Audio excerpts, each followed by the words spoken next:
the only locally produced farm radio show with agricultural news, information, interviews, in-depth weather, and more. It's Terry Henne and his Farm Show on 100.5 and 790 News Radio WSGW and online WSGW.com. A mostly sunny good morning to you. I hope your day is going well for you, wherever you might be. Terry Henne here at Radio Center, along with Matthew Lester on this busy Friday. Busy for a lot of different reasons. We've got a full roster of folks to talk to today. It's one of those days where there's a lot of activity going on and will be going on over the weekend. And, of course, moving into next week, we continue to be talking about harvest and talking about a lot of different things coming up. So weather-wise, it looks as though Mother Nature is going to cooperate. If you've got any outdoor activity that you need to have done, there's not a whole lot of rain in the forecast. So even though some folks would really like some rain, it looks as though Mother Nature is not going to hold you back. As a matter of fact, when we were talking about the rain, we were talking about the temperatures, and temperatures are very seasonal for this time of the year. We should be 63 in the afternoon and 43 at night. We'll get up to maybe 65, 66 degrees today and then 48 for a low tonight because we're going to have a lot more in the way of clouds as we go through the nighttime hours. A frontal system, very weak, is going to be slipping through the state. So maybe a spotty sprinkle here and there, a little bit more of a nuisance sprinkle or a nuisance rain.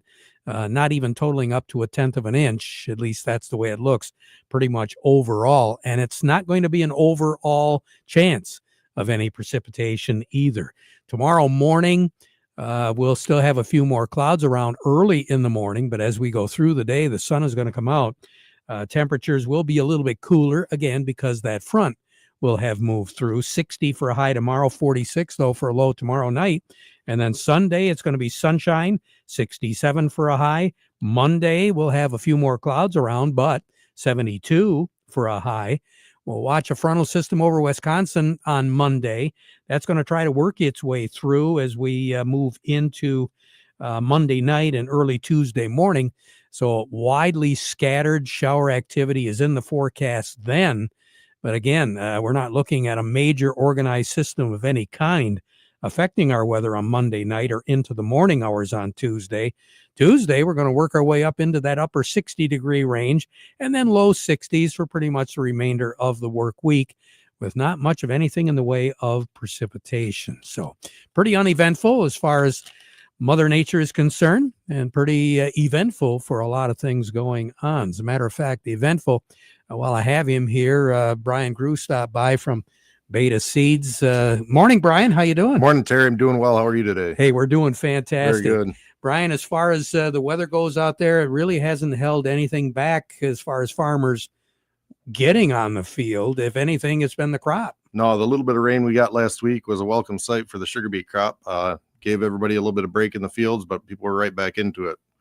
And right now, the sugar beet crop is looking really good. Yeah, the sugar beet crop, the sugar content is a little bit higher than normal. Root yield, it's still got a little bit of ways to go, but that rain is definitely going to help things along.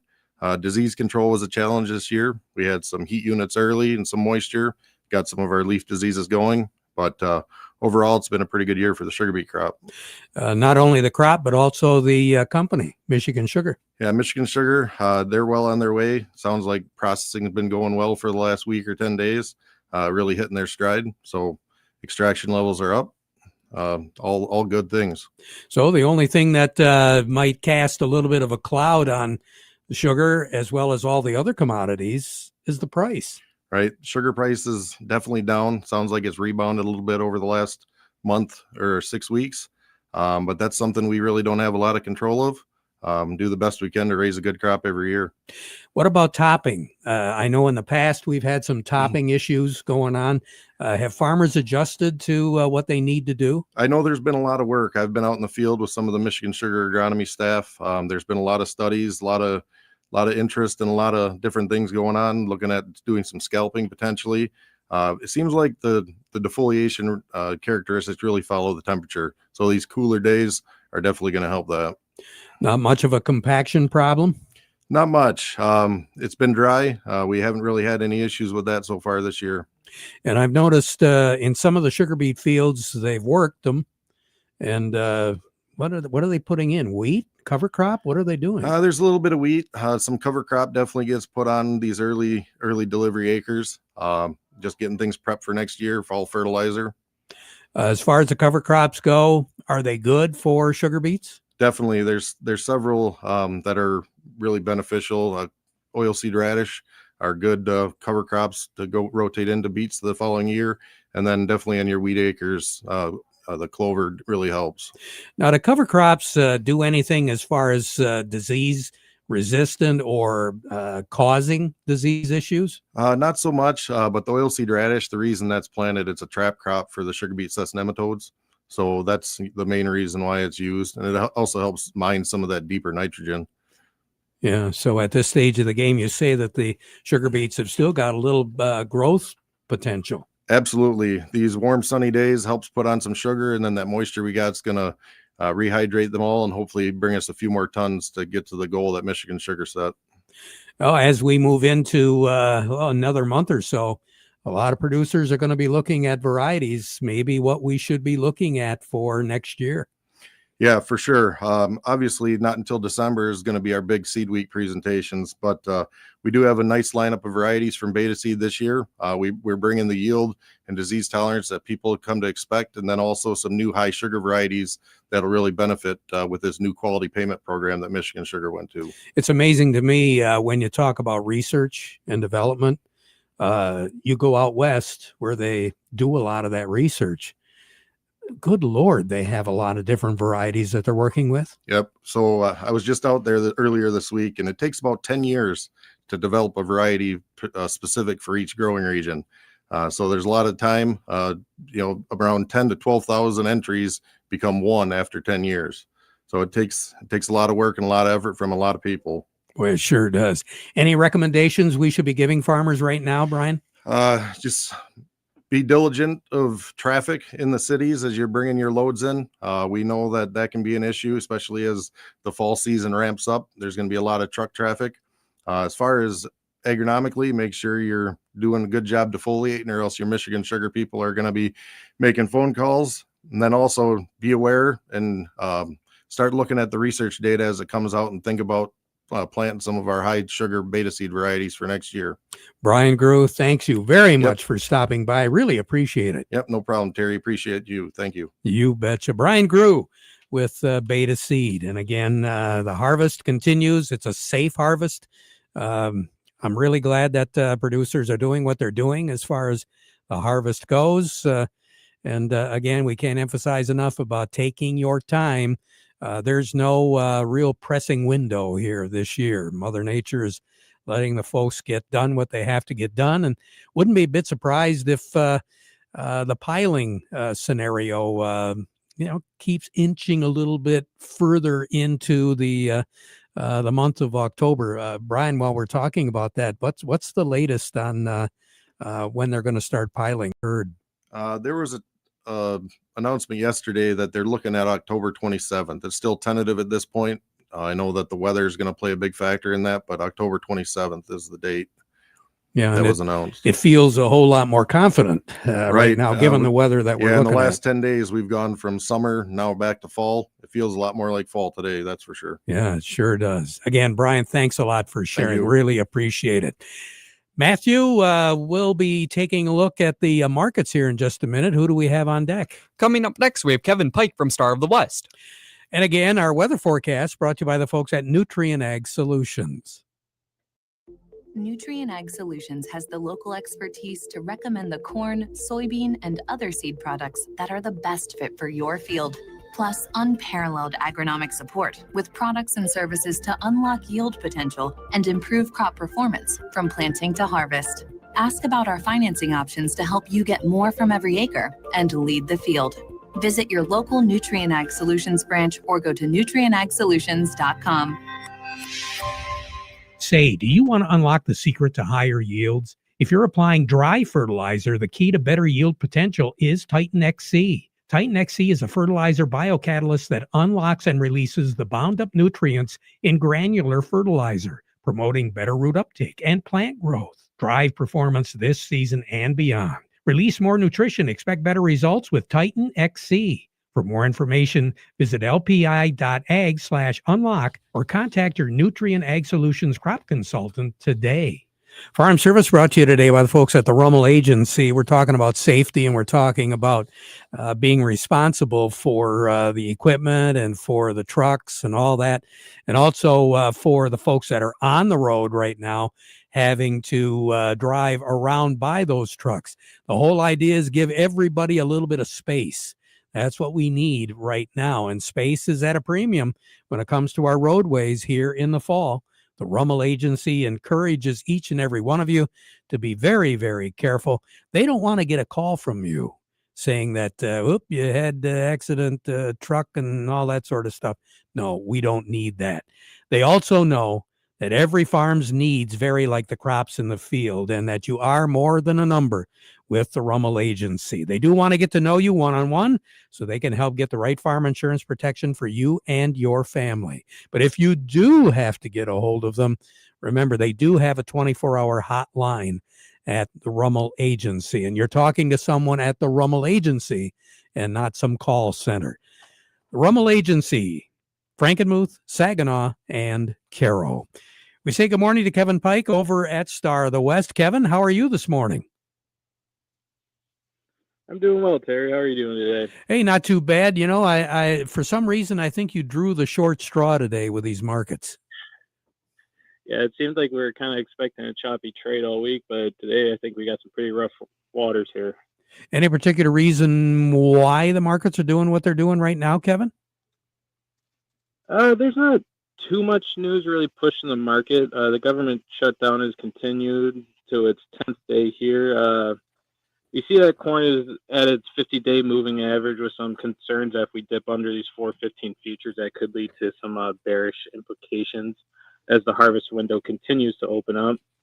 Soybeans, they're kind of tanking a little bit, down 18 already today. We had a first few good days here to start off the week, but it's been pretty brutal these last couple of days. There's a couple of rumors that China picked up another 5 to 6 cargoes of Brazilian beans for December, leaving our U.S. window of opportunity pretty narrow. And then wheat is hanging around some new contract lows to start off. There's some renewed pressure coming from Argentina, Australia, and the EU, all increasing their wheat crop estimates. So, yeah, there's no factors really helping us at all, is there? No, not at all. Not at all. So what do you have on the board at Star of the West? Yeah, on the board, cash and new crop wheat is down 9 at 478 on the white, 403 on the red. Cash and new crop corn is down 2 at 351, and cash and new crop soybeans is down 9 at 928. You have a great weekend, Kevin. Get some work done in the backyard, okay? All right, thank you. You as well. Yeah, will do. Kevin Pike over at Star of the West. As far as the Chicago Board of Trade goes, right now the corn on the December contract is at 412 1/4. That is down about 5 1/2. The March contract is at 428. That is also down about 5 1/2. Soybeans November contract at $10.02 and a quarter, down about 19 1/2. The soybean contract, we're talking January now, is at 10.18 1/2. That is down 19 1/2 as well. Wheat is currently down 9 on the December at 494 1/4. The March contract is at 514 1/2. That is down 9 1/4. We talk about the mercantile exchange every once in a while, and we've been talking about that beef market, how volatile it has been. The feeder cattle are still really high compared to what they were maybe several months ago. Well, we've given up a little bit right now. Right now, the October contract of feeder cattle is down $3.97 1/2. That's $3.70 and a nickel.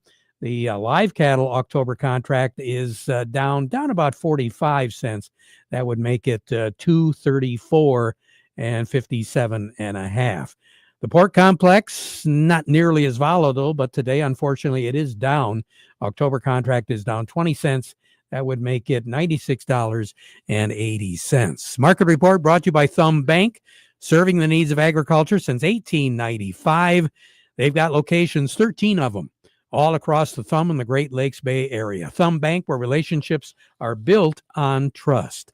Market Report also brought to you by the Michael Sarr Crop Insurance Agency. Remember, they're licensed to serve all of Michigan with both conventional and organic crop insurance. You can reach their agents directly on their cell for questions or emergencies, or you can call their office in Reese at 989-868-4722. Well, we've got him on the line, Kim Weiss from Lingle Equipment, right, Matthew? Yes, sir. Mr. Kim, how are you doing today? Good morning, guys. Hey, how's everything going, Kim? Good. Hey, I know it's not a good subject to talk about, but sooner or later you do, and that's what are you going to do this winter with snow removal? And we just got in a couple of tractors, and I matched one up. It's a BX 2380, a 23-horse hydro transmission, four-wheel drive, power steering, diesel engine with a front 50-inch mid-mount or front snowblower. Great machine. I own one personally. You never have a doubt that you're not gonna be able to get out if we get a lot of snow. And they're talking like this year we could get a fair amount of snow. Great machine. It qualifies for some special financing and everything, but you can own that machine for $222 a month. It's a great machine. Come on in and see it. We'll have it here on the showroom floor before long. And we're right alongside I-75, just south of Zilwaukee Bridge, off the Washington Road exit. And you can get to us from northbound 75. You just stay on the expressway. You can get all the way up to M81, the Washington Road exit. Or give me a call at 989-754-7801. Or send me an email, and I'll get you the information back at Weiss, WEISS, at lingo1.com. I thought I heard let it snow in the background there, Kim. Not yet. Not yet. I'm focusing on one thing, Terry. You know me well. Yes, I do. We'll forgive them for all them games they lost in the end of the season if they can win her tonight in Seattle. We got to bring it home, I'll tell you. You betcha. Kim Weiss, have a great weekend, okay? You too. All righty. Kim Weiss over at Lingle Equipment. We're going to take a break, and then, Matthew, who do we have on deck? Coming up next, we have Dennis Pennington. But first, this. Powerlift hydraulic doors. Ever heard of them? Powerlift hydraulic doors is the largest hydraulic door manufacturer in North America, manufacturing and installing hydraulic doors for over 30 years. Covering the entire state of Michigan, we can custom design your new door up to 150 feet by 45-foot clear opening. We can fit your airplane hangar, agricultural shed, industrial or commercial structure with a strong, reliable, and high-performance door. Nothing beats a Powerlift hydraulic door built right here in Marlette, Michigan. Our custom hydraulic doors are designed for your toughest jobs. Hi, I'm Andy. The price we give you is the installed price, and you deal with us from the beginning to the end. To schedule your Powerlift door consultation, call 989-635-8017 and ask for Andy, or visit powerliftdoorsmi.com. Powerlift Hydraulic Doors of Michigan. When you need it done right, we lift you above the rest.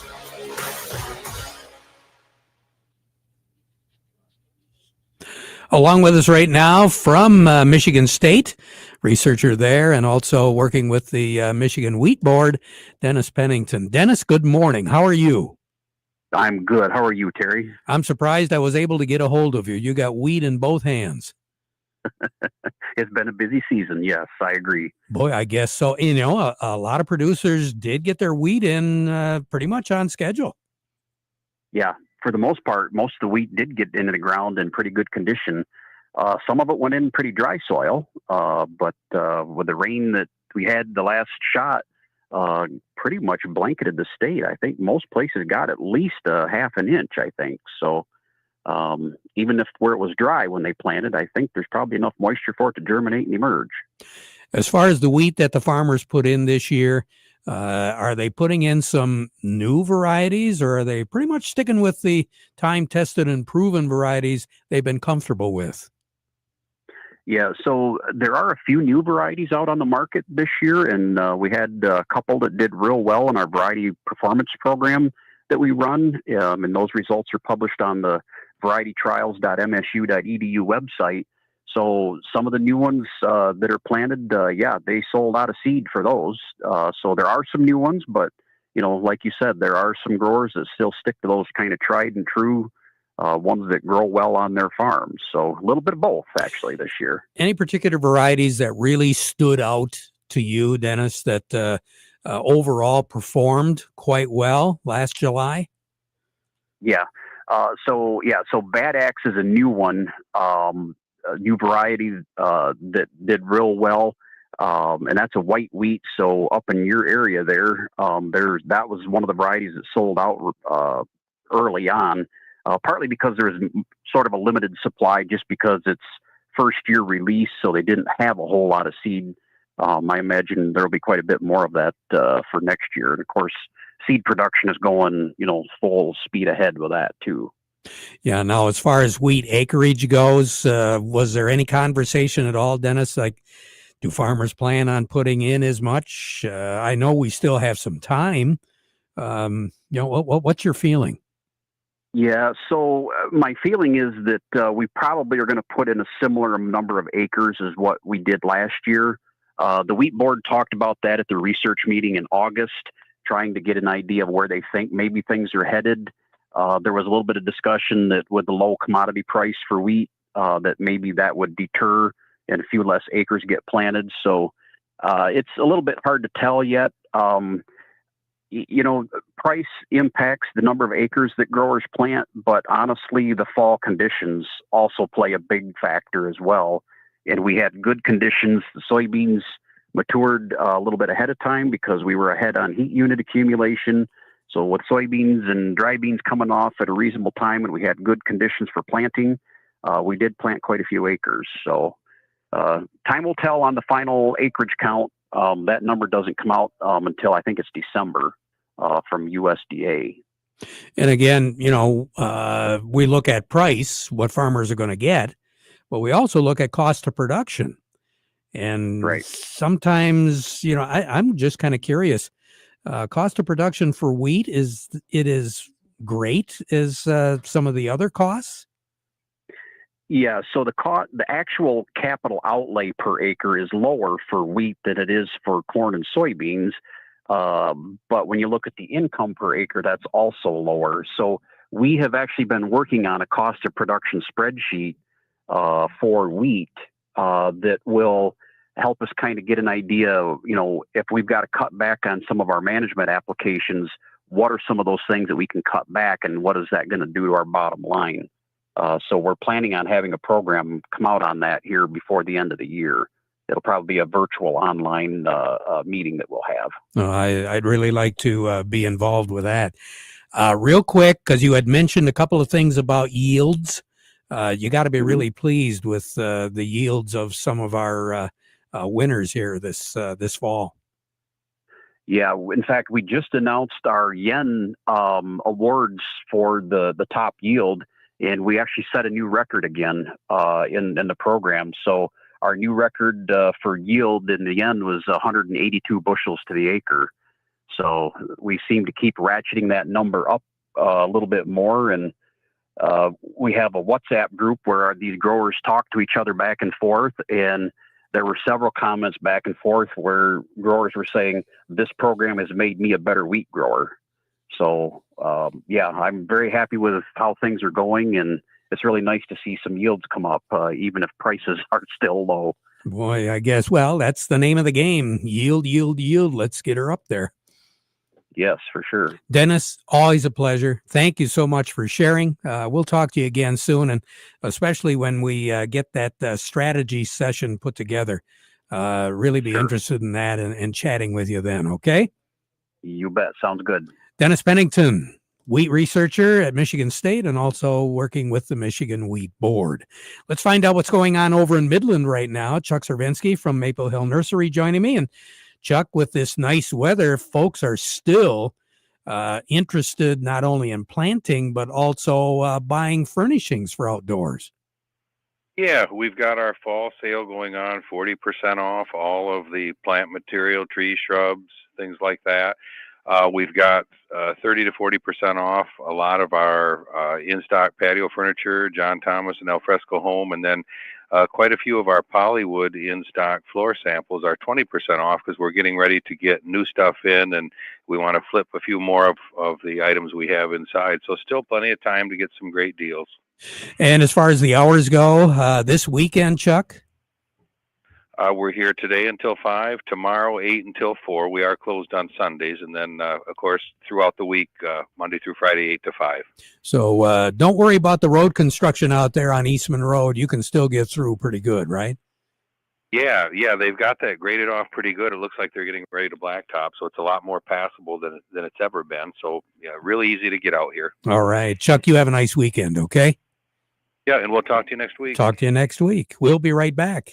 Soil prep for next year begins as soon as the harvest is over. Don't miss out on nutrients you can return to your soil. Applying a Dairy Dew compost blend accelerates the conversion of crop stubble into next year's plant food. That remaining plant material is full of nutrients you want to return to the soil. Dairy Dew blends from Morgan Composting, like K2, Gypsum Plus, and Layer Ash Blend with Gypsum, helps with decomposition, releasing those nutrients for next year's crops while also adding good biology and other missing nutrients to your soil. Like a lot of things right now, supplies are limited, so contact Morgan Composting to place your order for fall and lock in your price now. Crops don't wait. The seasons don't wait. You shouldn't wait. Address soil health now for better yields next year. Not sure which is the best Dairy Dew compost blend for your fields? Contact a soil health expert at Morgan Composting for a consultation and soil testing. Call today or visit dairydew.com to learn more. Hope. It's a hard thing to hold on to in the face of adversity. But if you really want it, put your boots back on, keep moving forward. Accept the late nights and early mornings. Push through the rain, the droughts, and prove to the world that you have what it takes. At Beck's, we're farmers too. We know what a selfless and difficult job it is. It takes heart to be a farmer. So the next time you feel defeated, don't forget, grit and determination got you here, and your faith will keep you going. You were made for this. Farm Service has been brought to you today by the folks at Freeland Bean and Grain, where serving you is their business. They've been doing it since 1983. Back at 12:30 with an update. Now we conclude with the playing of our national anthem, brought to you by Euclid Avenue Coin in Bay City.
Broadcasting from the Stormmaster Exterior Studios, WSGW, Saginaw, Bay City, Midland, WSGW-FM, Carlton,